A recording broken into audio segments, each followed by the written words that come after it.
Omusajja wo bw'abanga abadde takuwa teweeraliikirira. Funa bufunyi ssente ze obeere ng'okola bino. Bw'oba omuli kumpi ng'osobola okufuna ssente ze, kino ky'ogenda okubeera nga okola. Naawe agamba nti n'oli wala, osobola okufuna zonna z'olina n'olangiza byonna by'oyagala. Naye gwe amuli okumpi ojja kufunawo nnyo. Bw'owulira nga okwoyo okubeera nti obeerawo naye ng'omuntu takuwa, naye ng'okola buli kimu ky'okola okulaba nti n'osiimwa naye nga tokiraba. Tuyinza okumusaba ekyomusabye naye ng'olaba ng'aba siina ssente. Kakati njagala nkolako omuntu oyo omufunzizza otya okubeera nti akuwa ssente. Nfunira ssente ze, oyinza okuzeekwatira gonka gonna zijja mu nsawo ye, zonna z'ofunye so nga ssente ze, oba ssente z'akameeza, zonna z'ofunye so nga zivudde mu ngalo ze. Kino ky'ogenda okukola.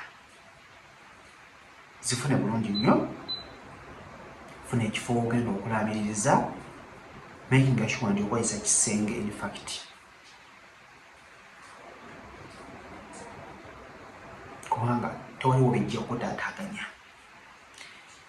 Fukamirako ko wansi.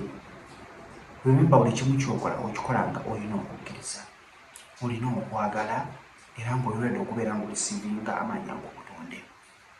Kakati ekyo nga kiwedde, ogenda kusooka weeyanjule. Fukamirako wansi weeyanjule eri amaanyi g'obutonde nti nze gundi eyegira ekikabo ekiti, maama wange ye gundi eyegira ekikabo ekiti, taata wange ye gundi eyegira ekikabo ekiti.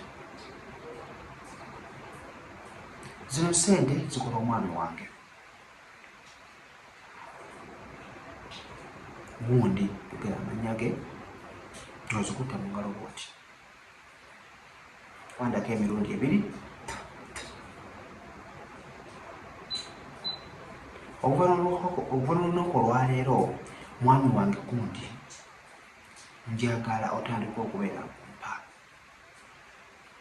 Njagala olowooze kirowooze okubeera ng'ompa.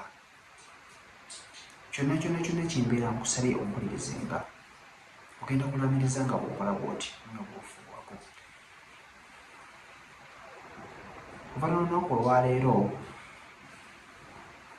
mwami wange gundi njagala obeere ng'ompa. Njagala buli wambeera naakugambye kye nkugambye obeere ng'ompuliriza, obeere nga ssente ozikola naye nga nange ompa. N'ebirala byonna by'oyagala. Kubanga wandyetaase omuntu oyo okubeera ng'akola atasobola okubeera ng'akuwa. Bw'onoomaliriza ssente zino ogenda kuzikwata, ofune ng'oziteeka, tosooka zikozesa. Sooka ozikwate nga bw'oziraba, oziteeke wansi w'omufaliso, zimalayo ennaku ezo 3. Then ozigyeawo ozikozese. Ojja kubeera ng'ombwedde ekinaddako. So spero gikozese. Oba oyinza okubeera ng'olisiivinga amannya g'obutonde, commentinga wansi awo nti oyinza okubeera ng'olisiivinga amannya g'obutonde.